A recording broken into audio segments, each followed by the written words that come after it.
Now that the end of the gardening season is here, probably most of us are through with using their pesticides for the season. So now's a good time to take an inventory of what pesticides you have and make some determination if you want to keep those pesticides over until next gardening season, or whether you may want to dispose of any unused pesticides and empty pesticide containers you have. Now, I think it would behoove us to have just some general information on the safe use of pesticides in general, not only storing in the wintertime, but storing and using through the season. There's a lot of concern now, and many of us are rightly so concerned, with the contamination of our soils and our groundwater with pesticides. And the way we use pesticides, the way we store unused portions or dispose of unused portions, and the way we dispose of empty containers really can have an effect on whether or not our groundwater and our soils are contaminated with these materials.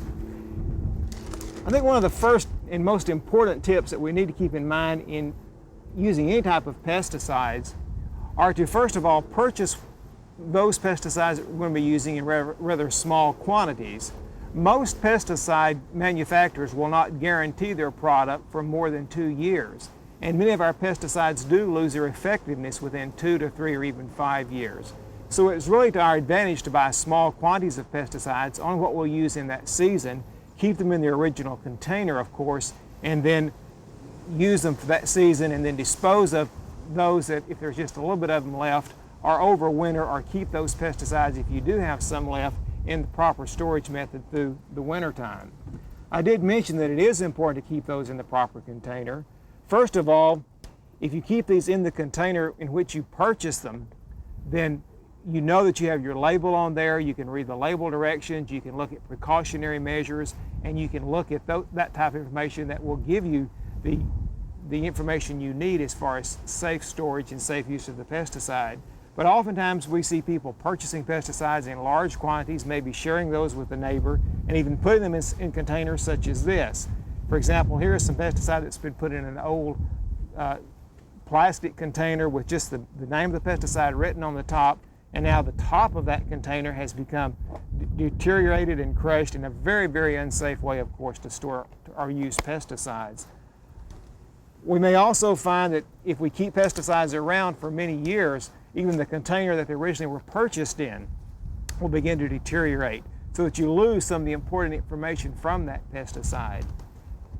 Now, an important thing in looking at pesticide storage is to be sure that you store the pesticides both through the season and off season in those types of environmental conditions that's going to be conducive to good storage. The wettable powders, for example, can be kept in the bag they're in, but this bag should be sealed tight or slipped down inside another plastic bag or airtight bag to keep moisture from accumulating. Because after a while, even on the wettable powders, you may find that with moisture accumulation, those wettable powders will begin to absorb the moisture, then become hard and unusable. And when a pesticide gets in this condition, you're going to lose a lot of its effectiveness. Also, on those pesticides that are of a liquid formulation, in the wintertime, you want to be sure and bring those inside and store them where they will not be subjected to freeze damage. Now, here is a pesticide that I have taken out of the container just so I can show you what will happen many times if you allow these liquid materials to be subjected to freezing and to thawing. They may go out of emulsion, they may begin to crystallize, they may become discolored, and in addition to that, if this container really does freeze hard in an unheated shed in the wintertime, of course the container could even break itself. So with liquid materials, be sure that you bring those in the wintertime and store them in a warm, or at least an area that will not freeze. With wettable powder materials stored over winter, you may go ahead and leave those in an unheated shed, but as I mentioned, be sure that at least they're in some type of a container that will not absorb moisture, so that they will begin to cake up and become unusable. I like also, in looking at pesticides, to categorize the pesticides as I begin to store them or overwinter them.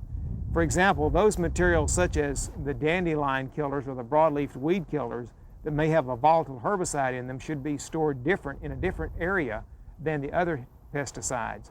These may volatilize, there may become a leak in the container, and you can contaminate some of your other pesticides with the volatilization of this particular material. So be sure to keep those in a separate storage area. What to do with pesticide containers when we are through with them? What should we do with pesticides that we may not be using any longer because they've lose their effectiveness? How can we dispose of these? Well, there are some proper methods and some appropriate ways to store them.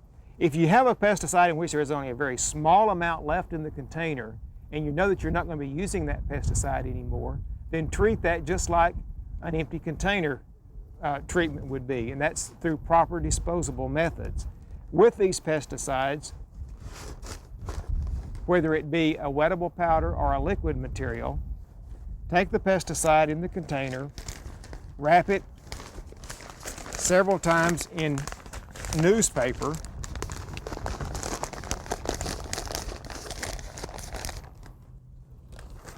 secure the newspaper around the pesticide by folding in or putting a string or rubber band around it.